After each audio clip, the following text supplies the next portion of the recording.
Halo teman-teman ATLM Indonesia, kita berjumpa lagi. Kali ini kita bahas mengenai soal-soal berbasis kompetensi UKOM atau SKB juga sekalian bagi teman-teman ATLM Indonesia yang ingin latihan soal-soal, dan soal ini adalah soal rebound.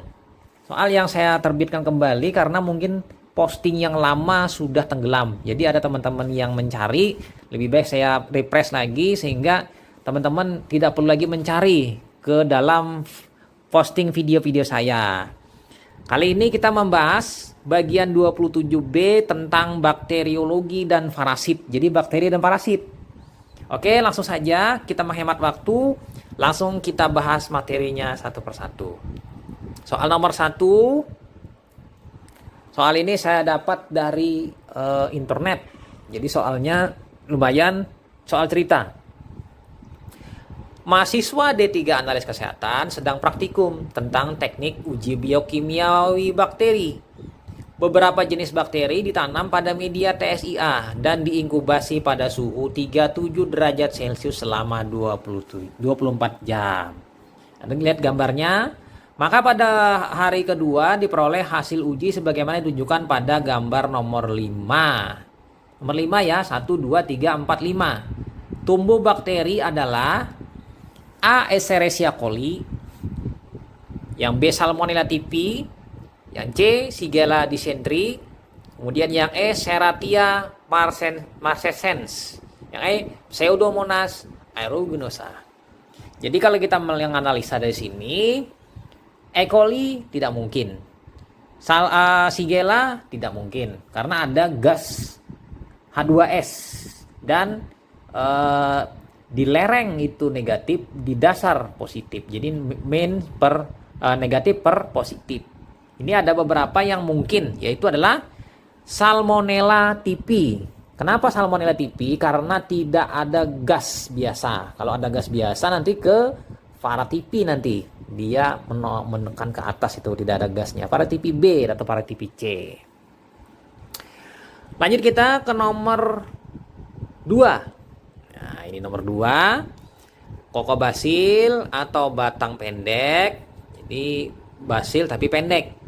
Dengan panjang 0,6 sampai 1,5 mikrometer dan lebar 0,5 sampai 0,7 mikrometer.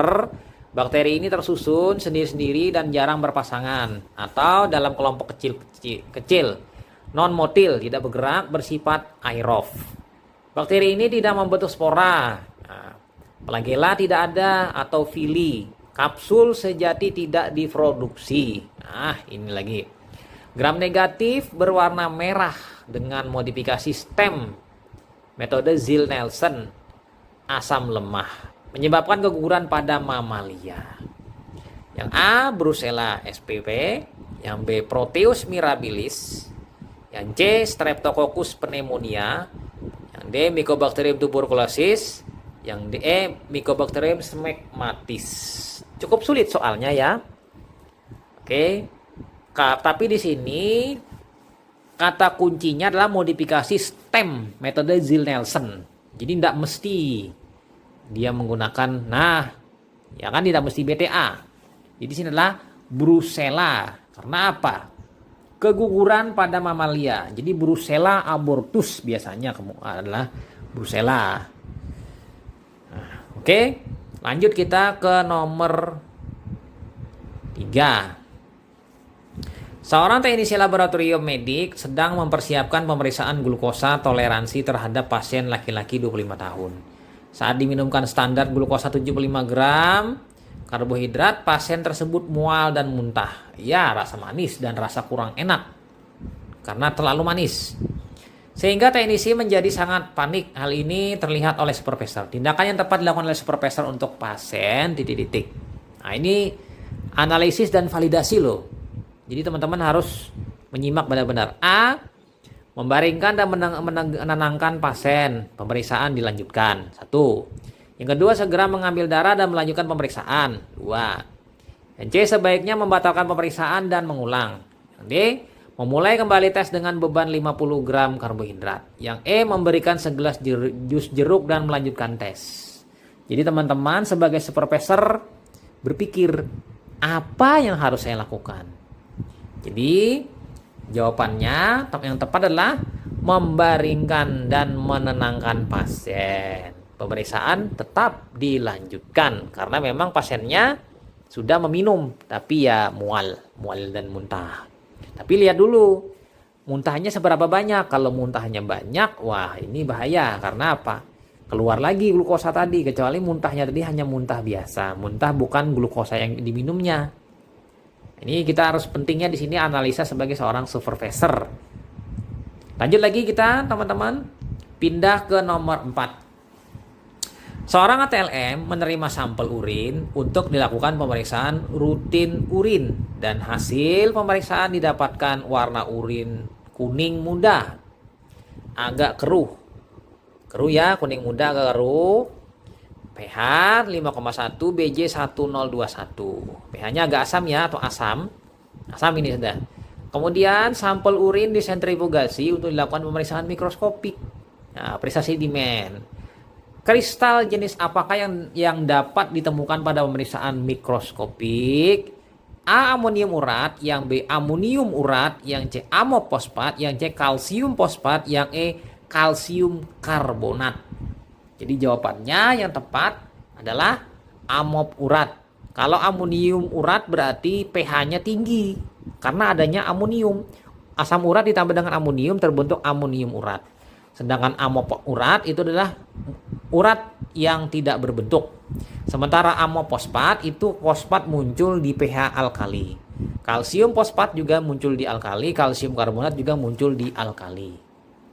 Lanjut lagi teman-teman, kita pindah ke nomor 5. Nah, ini nomor 5 lagi. Ternyata ini campurnya dengan kimia klinik masih. Jadi kimia klinik bakteri dengan nanti parasit. Seorang ATLM menerima sampel urin dari pasien dengan diagnosa multiple myeloma. Myeloma berganda bahasa Indonesianya. Dokter pengirim sampel urin tersebut menghendaki dilakukan pemeriksaan urin secara lengkap pada sampel tersebut. Pada penetapan protein terlihat bahwa kekeruhan hilang saat pemanasan dan muncul saat didinginkan. Protein jenis apakah yang ada pada urin tersebut? Yang A. albumin, B. globulin, C. Benz John, yang D. fibrinogen, yang E. albumin dan globulin. Jadi jelas kalau multiple myeloma itu adalah protein Benz John. Karena pada kasus multiple myeloma protein Benz John akan ada. Protein Benz John ciri khasnya adalah protein yang bila dipanaskan dia akan hilang kekeruhannya, kemudian bila diinginkan maka ada muncul kekeruhan. Nah seperti itu. Jadi dipanaskan hilang, didinginkan keruh lagi. Lanjut lagi kita ke nomor selanjutnya, nomor 6. Seorang wanita datang dengan membawa formulir permintaan pemeriksaan sekret vagina. Nah, ini kita berarti sekret ya. Berarti ini ke arahnya parasitologi. Hasil pemeriksaan makroskopik bentuk sekret encer, putih kekuningan berbau, tutup hidung bau. Ya kan seperti itu. Kalau tidak pakai masker. Dan berbusa, ada busanya. Kayak seperti sekret yang kental, agak-agak kental bau. Sekret vagina loh. Hasil pemeriksaan mikroskopis dengan menggunakan sediaan basah didapatkan parasit yang mempunyai 4 flagel anterior dan 1 flagel posterior. Jadi di anteriornya ada 4, di atasnya, di belakangnya, di punggungnya itu ada 1. Ya di ekornya lah. Ada membran bergelombang. Jadi membran bergelombang di tubuhnya. Mungkin 2/3 bagian ada membran bergelombang atau 3/4 tergantung nanti. Inti 1 buah berbentuk lonjong. Parasit tersebut titik-titik. A. Giardia lamblia, B. Balantidium coli, C. Toxoplasma gondii, D. Trypanosoma sp, E. Trichomonas vaginalis. Jadi di sini kita analisa soalnya dulu. Singkirkan yang bukan flagellata. Yang bukan flagella, Balantidium coli bukan, toxo bukan. Nah, sisa yang flagella-flagellaan. Jadi jawabannya di sini karena sekret vagina ya pastilah Trichomonas vaginalis. Giardia tidak mungkin karena dalam usus. Kalau Trypanosoma di dalam darah. Lanjut lagi, kita pindah ke nomor 7. Seorang anak usia 7 tahun sering merasakan gatal-gatal di anus pada saat tidur di malam hari. Ini cacing ini pasti dah. Badan kurus, nafsu makan berkurang dan sering sakit-sakitan. Prestasi di sekolah menurun. Mungkin karena apa dia ini? Atau dia prestasi menurun, dia tidak konsentrasi menulis, atau memang kurang gizi.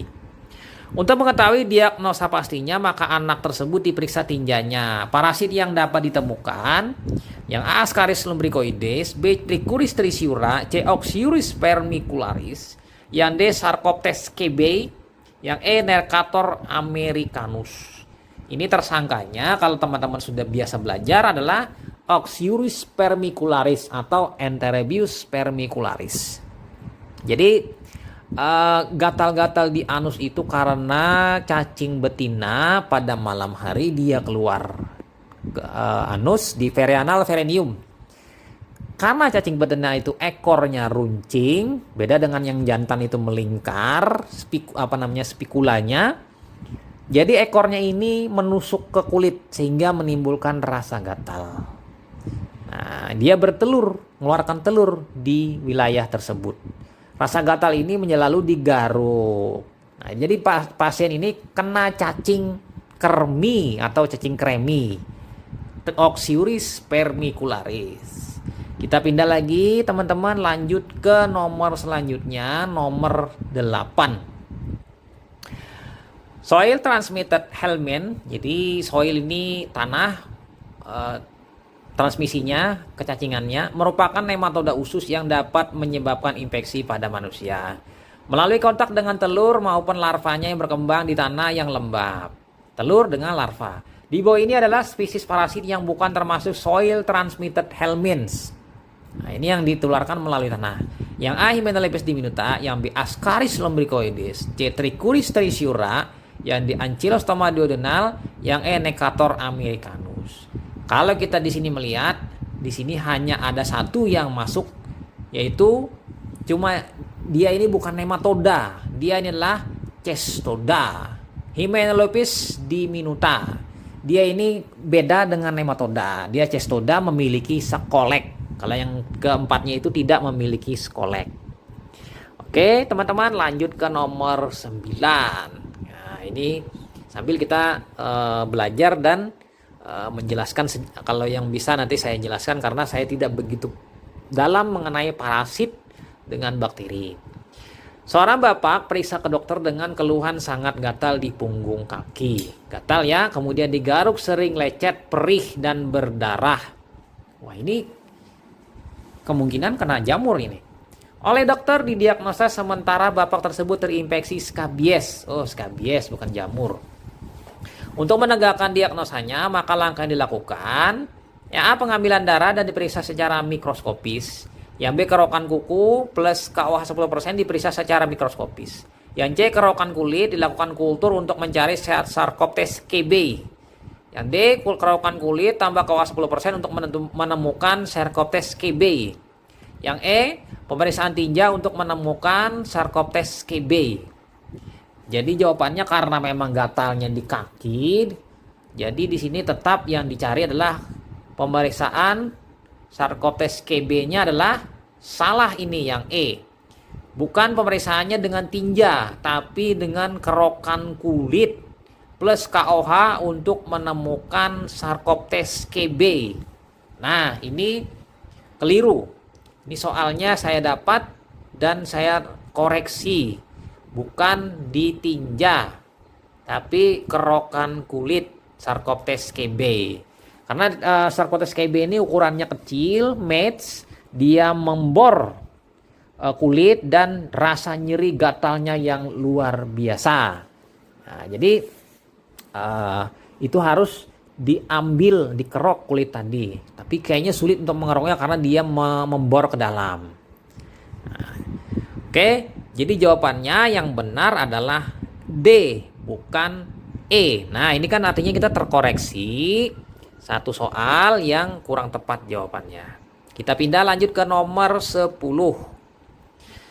Seorang analis medis akan melakukan pemeriksaan malaria terhadap pasien dengan membuat sediaan darah tebal dan diwarnai dengan gimsa. Gimsa ya malaria. Tahapan cara kerja yang benar. Nah ini tahapannya bagaimana? A. Sediaan darah tebal, dikering udarakan, dihemolisis, dicat gimsa. Oke, 1. Yang kedua, sediaan darah tebal, dikering udarakan, difiksasi, dicat gimsa. 2. Yang C, sediaan darah tebal, difiksasi, dicat gimsa. 3. Yang D, sediaan darah tebal, difiksasi, dicat gimsa, dan dikering udarakan. Yang E, sediaan darah tebal, dihemolisis, dicat gimsa, dan dikering udarakan. Jadi yang paling tepat prosedurnya adalah sediaan darah dibuat tebal, dikeringkan udarakan, biar dia kering. Setelah kering, lalu dihemolisis, lalu dicat dengan gimsa. Ini bila prosedurnya, tapi juga tanpa hemolisa pun bisa, langsung saja diberi cat gimsa. Alangkah baiknya gimsanya encer, sehingga gimsa encer ini dia ada 2 tugas. Tugas pertama dia secara langsung dia menghemolisa. Yang kedua dia mewarnai. Tapi ingat, gimsa encer itu berisiko terkoyaknya sediaan darah tadi karena konsentrasi airnya yang tinggi. Nah, seperti itu, dan pewarnaannya lambat karena menggunakan encer. Mungkin ya tinggal teman-teman yang memikirkan saja apakah nanti pemeriksaan malaria dengan pewarnaan cepat atau pewarnaan lambat. Jadi gimsanya diatur encer atau sedang atau agak sedikit yang cepat, dipekatkan sedikit. Oke, lanjut kita pindah ke nomor 11. Nah, ini nomor 11. Seorang ATLM melakukan pemeriksaan malaria atas permintaan dokter. Malaria ini. ATLM mendapatkan bahan gimsa yang sudah kadaluarsa 1 hari yang lalu. Yang harus dilakukan oleh ATLM adalah sudah lewat ini masa expirednya kemarin atau hari yang lalu. A. Melakukan pencatatan, B. Tetap menggunakan regen, C. Membuka regen yang baru, D. Tanpa menggunakan reagen, yang E. Melaporkan kepada supervisor.